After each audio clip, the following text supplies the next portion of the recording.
Pinoy Kapalaran, Pinoy Kapalaran, oh, Pinoy Kapalaran. Isang gabi, ikaw ay mahimbing na natutulog. Ngunit bigla kang nagising mula sa isang panaginip na kakaiba. Nakita mo ang isang centipede, gumagapang, mahaba, at tila walang katapusang mga paa. Minsan ay nasa sahig, minsan ay nasa dingding, at minsan ay parang papalapit sa iyo. Ramdam mo ang kilabot at pagtataka. Ano kaya ang ibig sabihin nito? Sa panaginip, ang alupihan o centipede ay hindi basta simpleng insekto.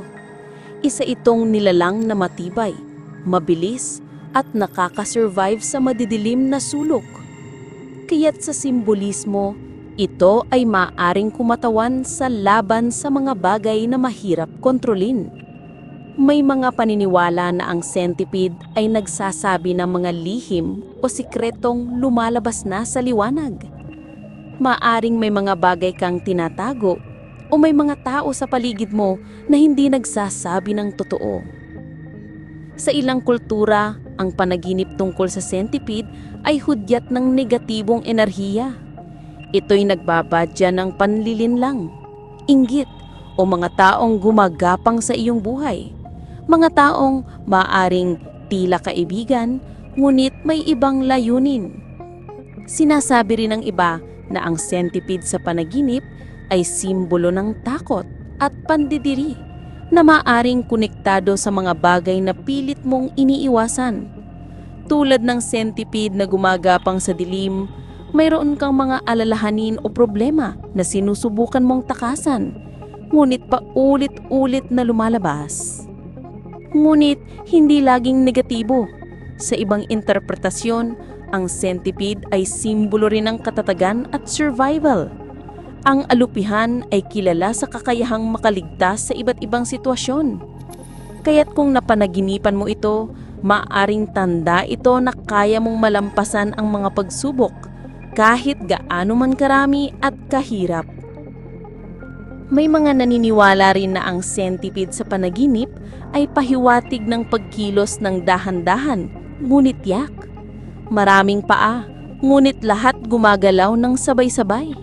Isang paalala na kahit mabagal ang progreso, ang mahalaga ay tuloy-tuloy. Sa negatibong aspeto, ang panaginip ng centipede ay maaring ituring na malas kung ito'y nangangahulugang may taong gumagapang at nagdadala ng masamang impluwensya sa iyong paligid. Subalit sa positibong panig, maaari rin itong maging swerte. Isang tanda ng iyong matinding kakayahan na mag-survive kahit gaano karaming problema ang dumating.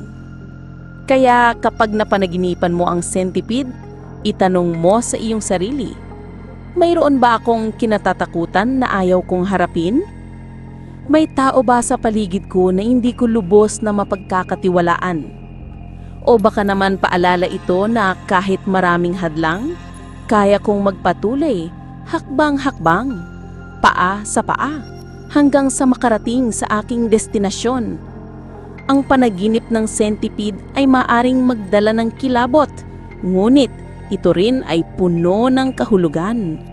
Ito ay maaring babala ng inggit at panlilinlang, ngunit maaari rin itong paalala ng iyong sariling katatagan at kakayahang mabuhay. Sa huli, ang centipede ay nagsasabi ng isang simpleng aral. Ang buhay ay puno ng mga paak hakbang, at kahit gaano man karami ang dapat tahakin, ang mahalaga ay hindi ka tumitigil sa pag-usad.